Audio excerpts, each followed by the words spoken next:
killed himself, driven mad by the murder his father had committed. Tiresias, you saw and told the truth. This is my news. You must think of what to do. Here comes Eurydice, Creon's poor bride. She may have come outside by chance, or she may have heard something about her son. I heard your words as I was coming out to pray at Athena's shrine. As I moved the bolts which locked the door, I heard my own pain. I fainted and fell back into my woman's arms.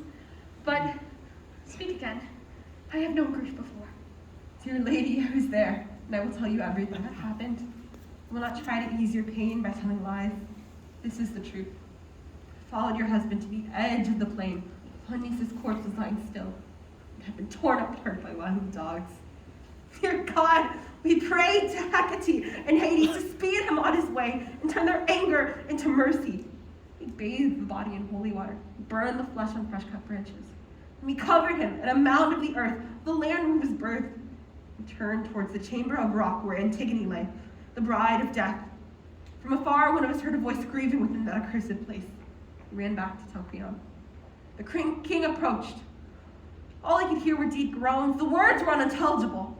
He cried out, "Am I a prophet now? Am I walking along in the saddest part of my wretched life? I hear my son weeping. Hurry, go to the tomb and look inside. Tear the rocks aside. Look in through the crevice and tell me if that is Haman's voice I hear. If the gods are deceiving me."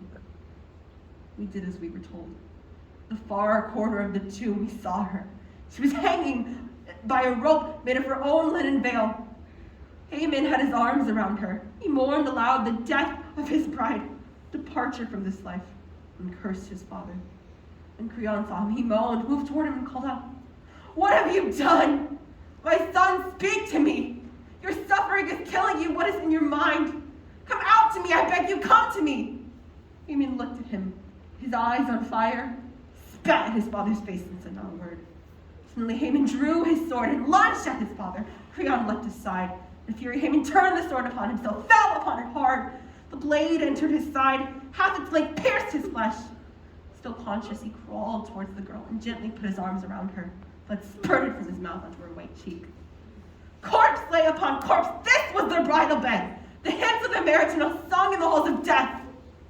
He did not listen to good sense, and in his death he is a lesson for all mankind.